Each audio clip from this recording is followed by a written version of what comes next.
Chapter 1. For my birthday, one of my sycophants sent me a gift. Victoria Vance, fresh out of college. She was scrubbed clean and dressed up, looking all meek and obedient. But the next moment she was shoving a drunk who'd groped her headfirst into a toilet. An innocent-looking flower with a dark core. Interesting.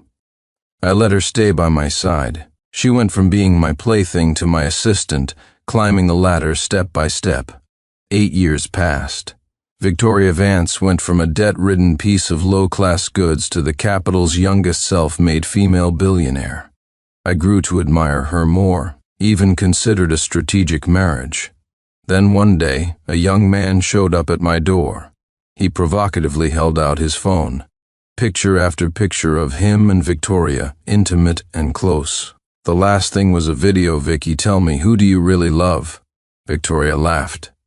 "Just some old man I've squeezed dry. He's not even worthy of shining your shoes."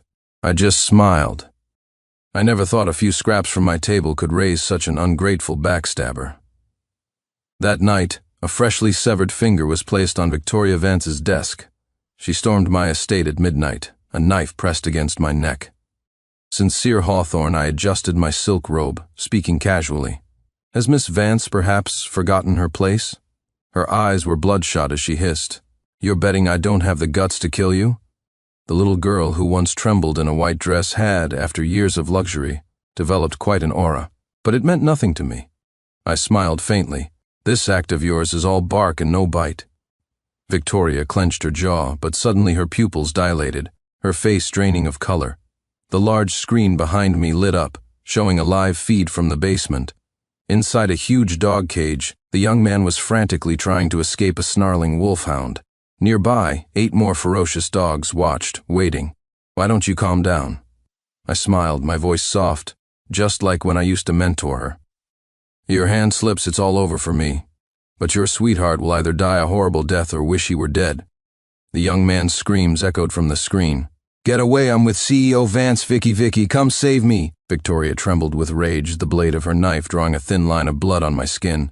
"Sincere Hawthorne, you dare risk your life?" My bodyguards glared, taking a step forward. The air grew taut. I let out a soft laugh and ordered, "Stand down." Before the words had faded, I pulled out a gun and fired it straight at her. The bullet tore through the flesh of her upper arm. Victoria stifled a scream, but the knife in her hand pressed down harder. As if feeling nothing, I asked with a smile, "Like it?" Her face was ashen. "Is that enough? Give him back to me. Ethan isn't like you. He's innocent, kind, and full of light." Outside the estate, Victoria's men had arrived. I only intended to teach her a small lesson tonight, so I quickly gave the order to release him. Victoria immediately clung to the wailing Ethan Miller, comforting him as if he were the most precious thing in the world. My interest instantly waned. Victoria used to be like that with me. When our son Leo was killed by our enemies, she and I held each other tightly, supporting one another. Later, she personally risked everything to avenge our child. She nearly lost an arm and a leg for it. Before her wounds had even healed, she insisted on lighting a memorial lamp for Leo with me at the Grand Temple, and donated to keep it lit forever. The smell of medicine was strong on her as she kowtowed piously, again and again, her gaze harder than stone. Sincere, he was our only child. We were not meant to be a family in this life, but in the next, the 3 of us will be reunited, happy and content. Now watching this pair of lovebirds, I thought to myself, so even a promise sealed in blood can't be trusted. Ethan cried, shooting me hateful, jealous glares. Victoria took his uninjured hand, pushed past me, and walked away without a backward glance. Her parting words floated back to me. "You should be thankful you didn't actually cut off Ethan's finger. But I won't forget you threatening me tonight. Sincere Hawthorne, you just wait." Victoria's counterattack came the next day. I was teasing the parrot in its cage as my secretary, Mr. Davies, reported item by item. Miss Vance outbid us at a high price for the Clearwater Bay project. Miss Vance started rumors to drive down our stock price, then bought low. Miss Vance had the memorial lamp for the little young master extinguished. My fingers tightened. The parrot shrieked and fluttered to the far corner of the cage, not daring to come near me again. "What did you say?" I turned my head, my voice low and dangerous. Mr. Davies kept his head down, not daring to look at me. "Miss Vance put out the lamp. She's also having the temple demolished to build a villa for her wedding." The bulldozers are already on site crash.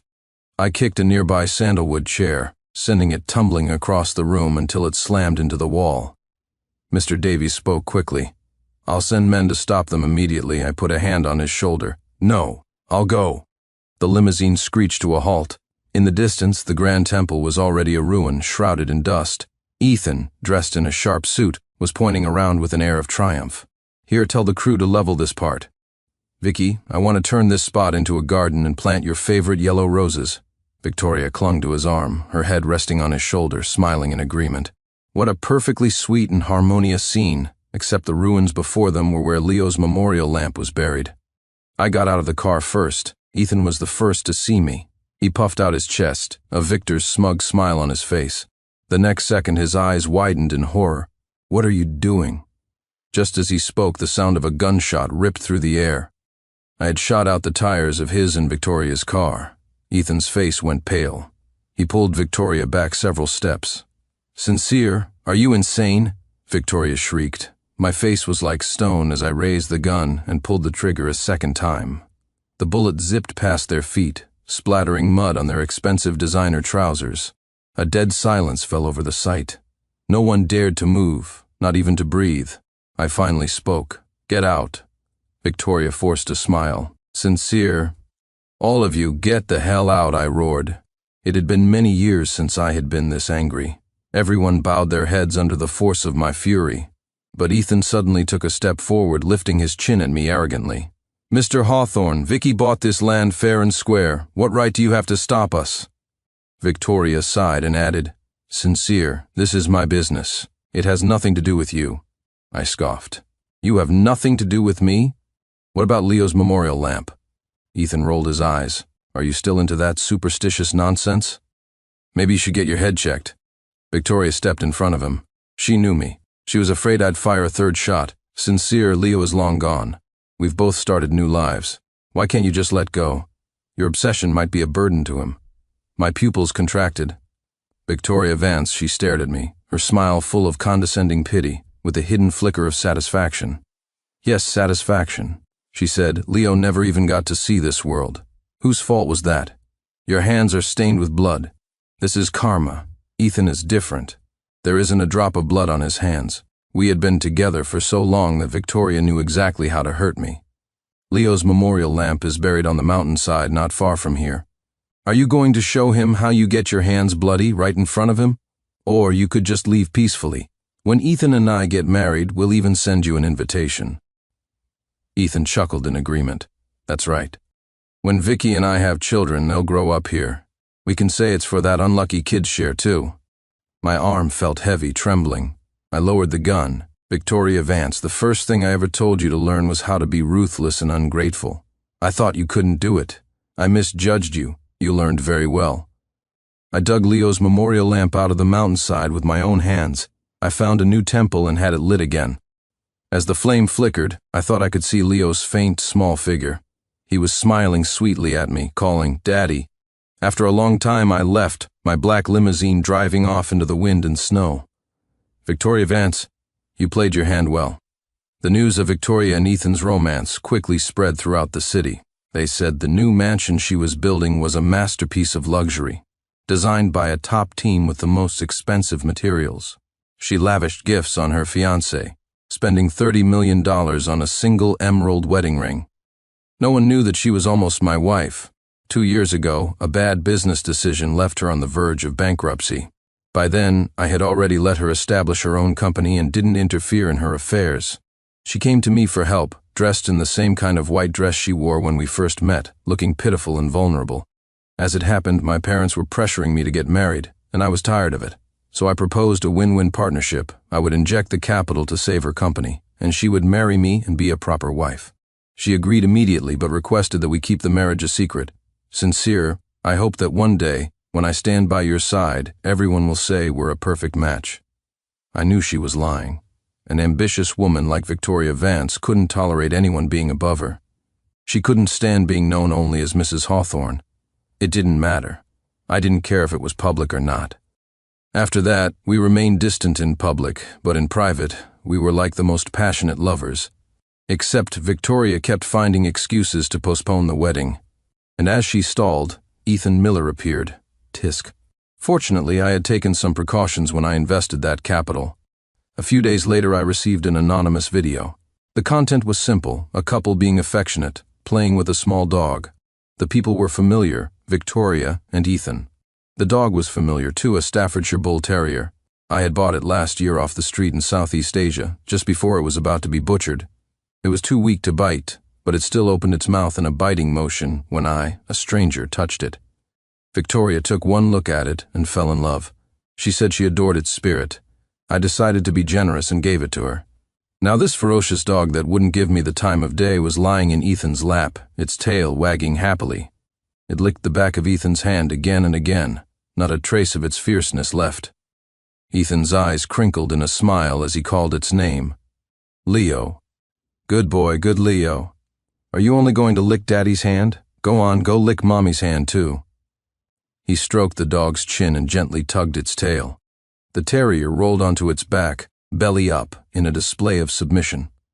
Victoria laughed, her voice like tinkling bells as she playfully rubbed its belly.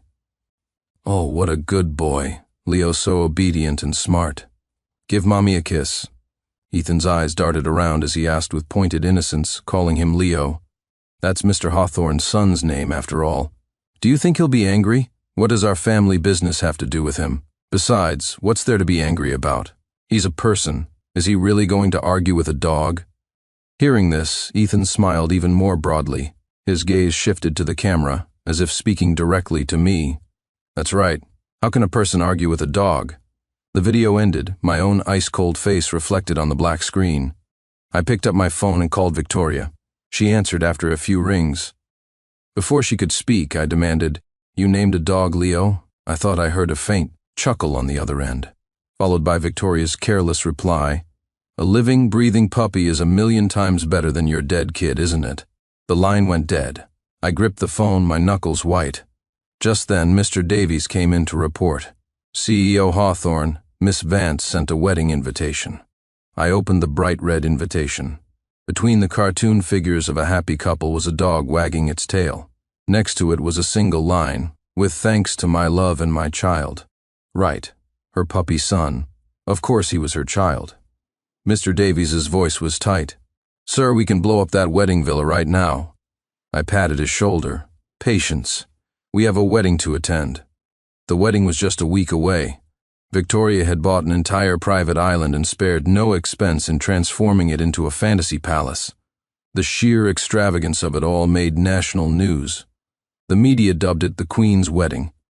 Everyone knew that the capital's youngest self-made female billionaire was finally marrying for love.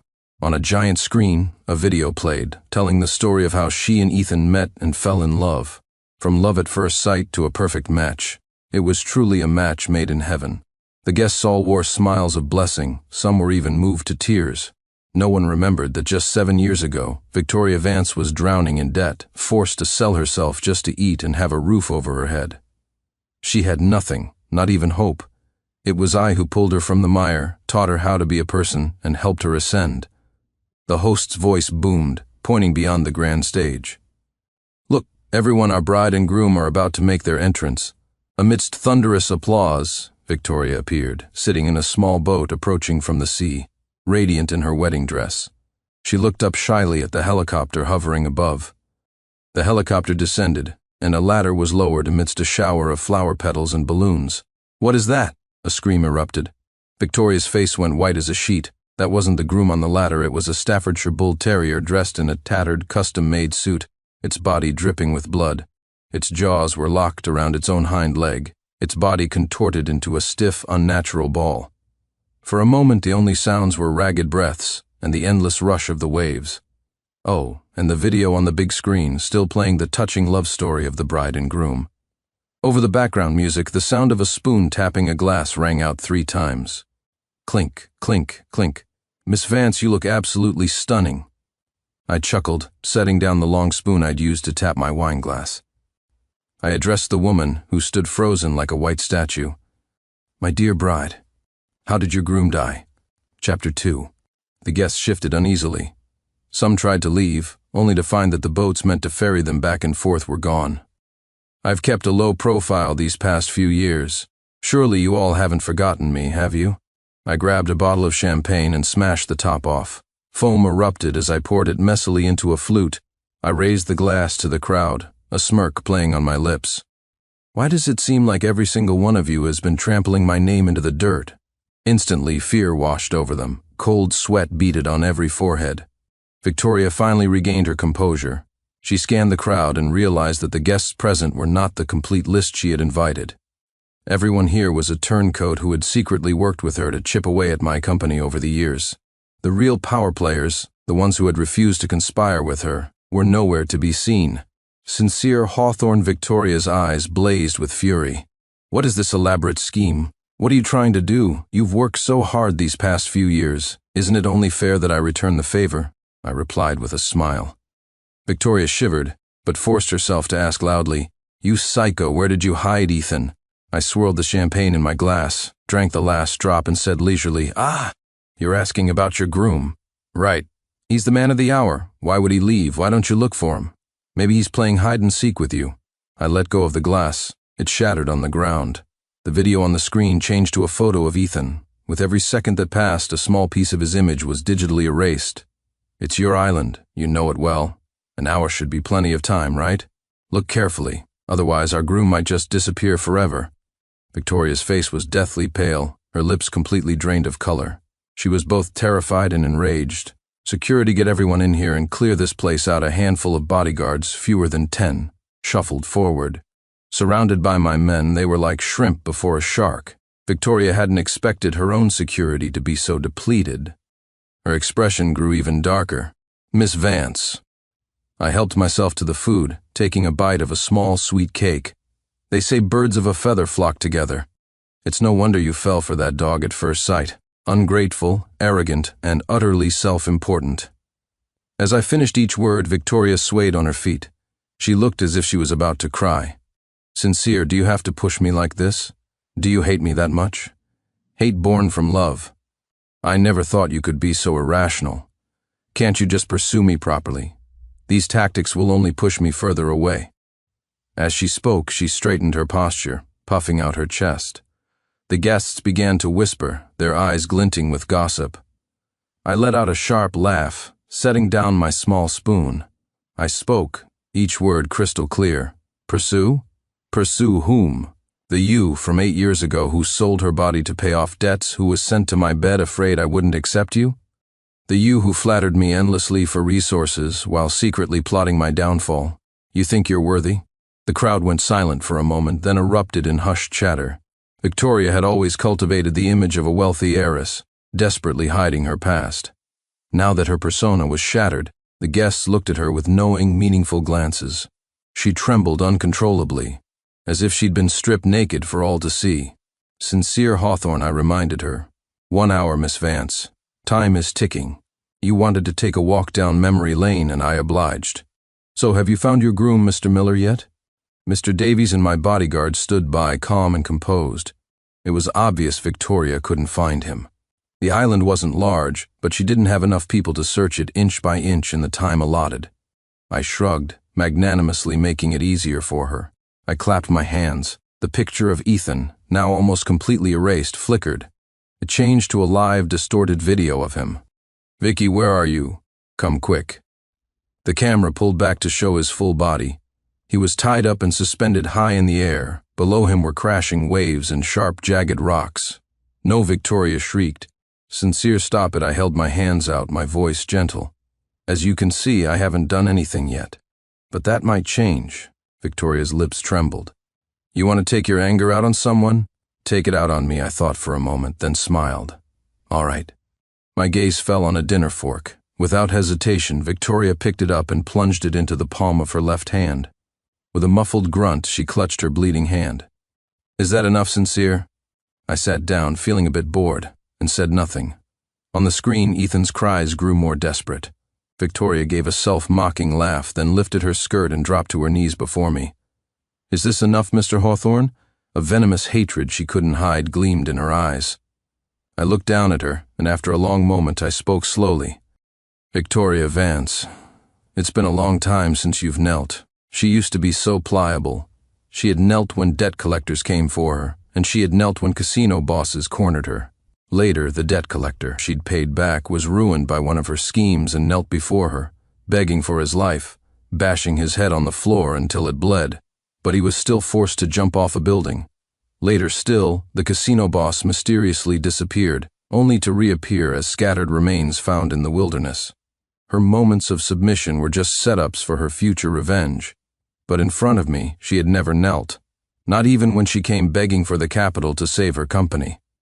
At the time, I admired her pride and was willing to preserve her dignity. I never deliberately humiliated her. Today, however, she knelt before me willingly, for another man. Suddenly, I lost my appetite. Even the most delicious desserts held no appeal. I spoke languidly. "Where do you think I put him?" "He's right here on this island." Victoria's eyes flew open. I continued mildly. "Ethan said he liked this island, so you bought it. Did you even bother to ask who the previous owner was?" "This place was an 18th birthday gift from my mother. I knew every blade of grass, every brick and tile. For a long time, this was my secret base, the place where I handled my underworld business. You didn't even check what was underground."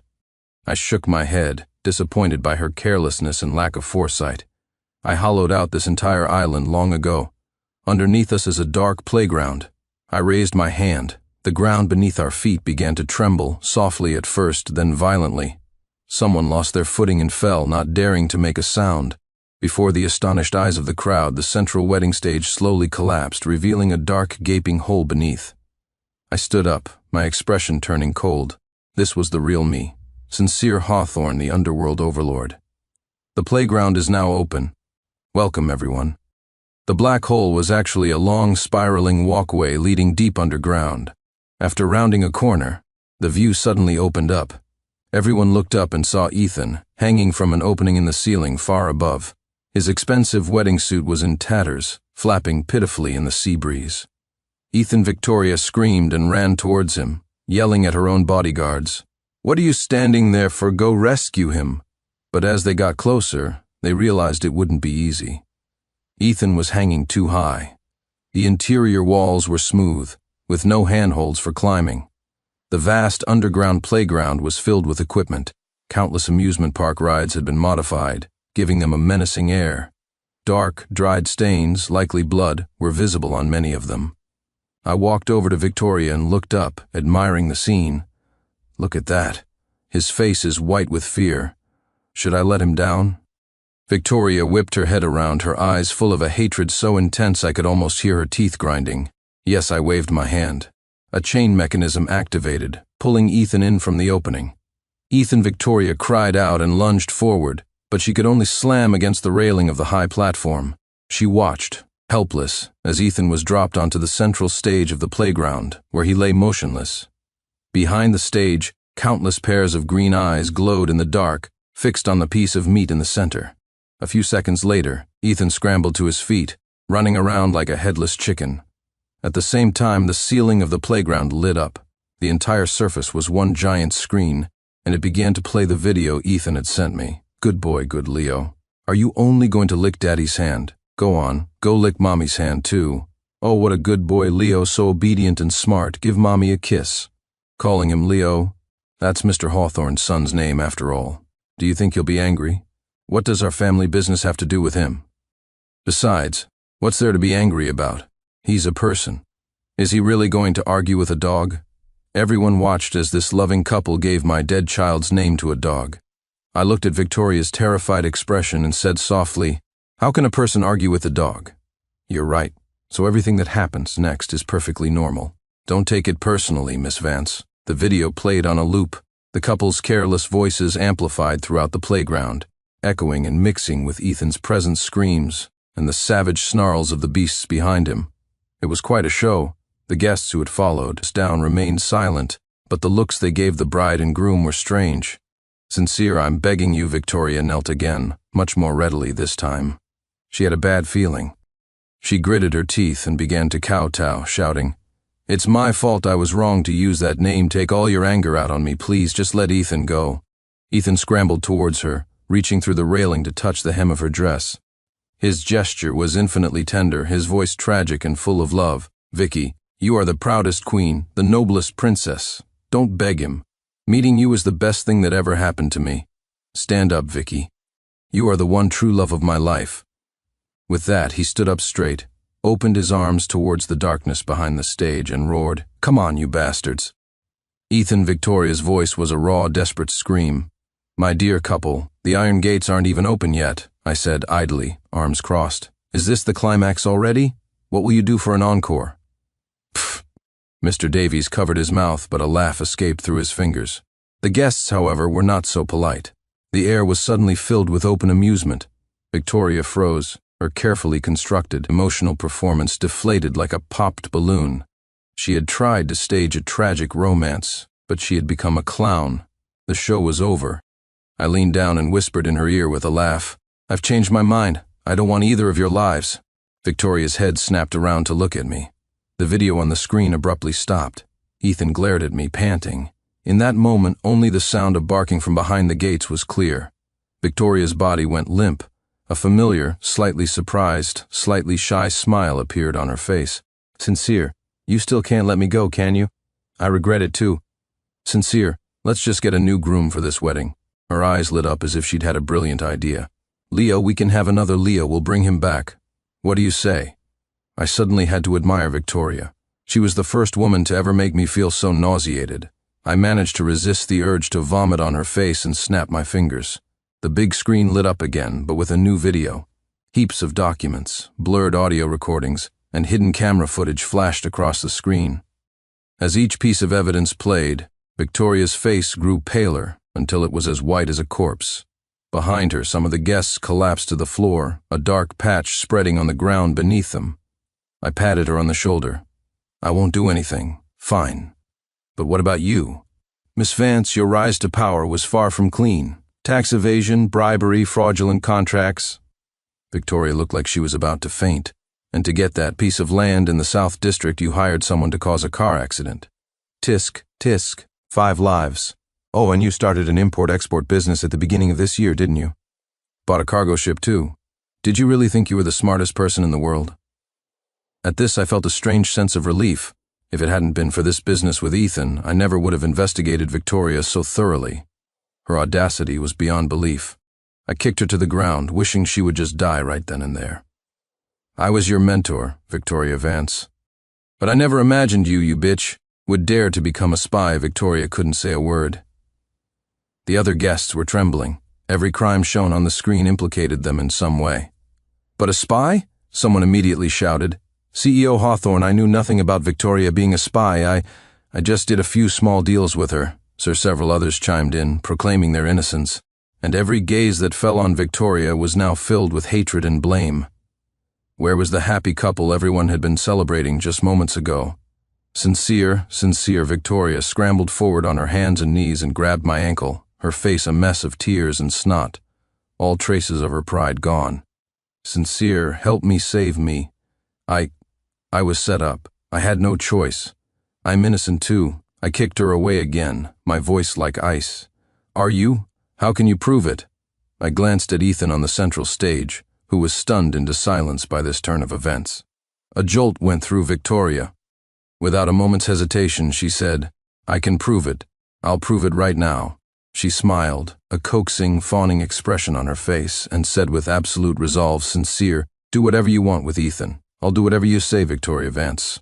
Ethan slammed against the railing, but his outstretched hand could no longer reach a single hair on her head. She now looked just as she had when I first met her, destitute, timid, and utterly servile.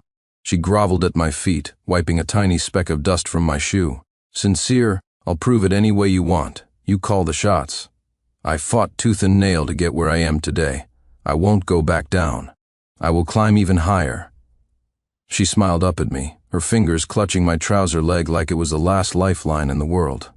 I held my hands out towards Ethan. "Mr. Miller, it seems your one true love doesn't love you very much." Ethan looked at her as if he were seeing an alien wearing Victoria's skin. The facade of his tender, deep love shattered into a million pieces. "Victoria Vance, you bitch." He started cursing her, but then his tone softened and he reached out a hand. Vicky, even if you go to jail, I'll wait for you. I'll help you rebuild everything." His eyes shone with hope, as if he could see a future where they started over and overcame all obstacles. I couldn't help but applaud. Rebuild? Mr. Miller, how exactly do you plan to help her rebuild? You probably don't know this, but when she started her own company, every single one of her projects in the first year came from me. Miss Vance's golden reputation was forged with gold from my own vaults. How much gold do you have to give her? I was mocking Ethan for being naive, but Victoria seemed to hear it as a declaration of my lingering affection. She looked genuinely touched. "Sincere, I've been too willful these past few years. I'm sorry. We're still young, we can have another child soon. Yes, it will be a son. It will be Leo." Ethan couldn't accept it. "Victoria Vance," he cried in anguish. "This has nothing to do with you anymore." Victoria's face suddenly went cold as she snapped at him, her chin held high. Smack! I slapped her so hard 2 of her teeth flew out. "You think I would ever touch you again? Even if Leo were to be reborn, he would never choose a mother like you." The force of the blow sent Victoria stumbling back until she hit the railing. She looked at me, tears streaming down her face, still trying to salvage the situation. "Sincere?" I scoffed. "Think carefully, Miss Vance. Even if I agreed to help you cover up this mess, what about everyone else? They're not blind and deaf." Victoria's face was a mask of pleading and hope. "Sincere, you can do it. None of these people are clean. Who would dare to disobey you?" Mr. Davies, who had been watching silently, chuckled and interjected, "Mr. Miller is clean at his words." Victoria froze as if turned to stone. After a long moment, she slowly turned her head to look at Ethan. Ethan instinctively pulled his hand back and took a step away. "Vicky?" Tears welled in Victoria's eyes. "Ethan, forgive me. Please help me. I have no choice. I really don't want to do this." As she murmured, drawing everyone's attention, she snatched the controller from Mr. Davies's breast pocket and threw open the iron gates behind the stage. "Victoria Vance." Ethan screamed and tried to run, but the stage was only so big. Where could he go? He could only watch in terror as the gates opened and the beasts stalked out one by one. Victoria spoke to him in a soft, gentle voice. "Darling, didn't you say I was the one true love of your life? Save me, and don't worry, no matter what happens to you, I promise I'll take care of you for the rest of your life." Ethan stared at Victoria, his face contorted in a mask of fury. With a primal roar, he summoned a burst of strength. He managed to squeeze half his shoulder through the gap in the railings, stretching out his arm. Caught off guard, Victoria was yanked violently forward. Ethan held on to her with one hand and tore off his wedding jacket with the other, using it to tie her to the railing. A dozen drugged wolfhounds closed in, their gaping mouths dripping with saliva, the stench of them thick in the air. Victoria screamed and tried to escape, but it was no use. She kicked Ethan hard. "You bastard, you want me to die?" Ethan slapped her back across the face and grabbed her long hair, laughing maniacally. "We'll die together." As the hounds got closer, I took a military combat knife from one of my bodyguards and tossed it to the edge of the railing. A long, thin chain was attached to the hilt. "My dear couple, I never said you had to die." A look of ecstatic relief washed over Ethan's face. He grabbed the knife and tried to throw the chain over the top of the railing. If he could secure it, he could use the chain to climb up and over, but Victoria was there. Tied to the railing, unable to escape, she snatched the other end of the dangling chain. "Untie me first," Ethan refused, his eyes bloodshot as they fought over the knife. In the struggle, Victoria kicked him squarely between the legs. Ethan screamed and let go, curling into a ball. Victoria, overjoyed, cut through her wedding dress, freeing her hands. Then, just before she ran, she hurled the knife with all her might at Ethan, who was about to be overwhelmed by the hounds. It struck him squarely in the chest. "Sincere, see?" I proved it. The joyful expression froze on her face. I stepped aside, revealing the police officers standing behind me. In the distance, the sound of sirens could be heard. Victoria finally understood. I had been playing her all along. Sincere Hawthorne, go to hell, go to the deepest level of hell. She was furious, but it was useless. She was still screaming curses as the police led her away. After the scene quieted down, I looked at the trembling guests with a faint smile. I simply raised an eyebrow, and these savvy opportunists scrambled to pledge their loyalty. I waved a dismissive hand. "Get out." 7 months later, Victoria Vance was convicted on multiple charges and sentenced to death, with the execution to be carried out immediately. I didn't go to see her. I also refused her request for a final meeting. There was no point. As for Ethan, I showed some mercy that day and had him rushed to the hospital. But the dogs had bitten him in a very unfortunate place. He would spend the rest of his life as a eunuch. The trauma was too much for him. He developed a severe mental illness. Out of the goodness of my heart, I went to visit him once at the psychiatric hospital. He had just taken his medication and was lying limply on the bed. When he saw me, his eyes filled with a mixture of fear and venom. "You think you've won, Hawthorne? Ha ha ha, you don't know, do you? Victoria never loved you. She hated the way you looked down on her, the way you treated her like charity.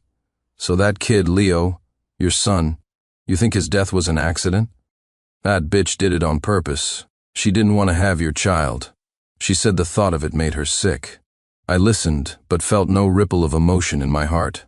Just then my phone rang. A sweet female voice came through. "CEO Hawthorne, I've invested so much in this. Can't you give me a little boost?" I chuckled softly. "A car will pick you up tonight." I hung up and raised an eyebrow at the seething Ethan. "Did you really think I'm afraid of being betrayed by an idiot?"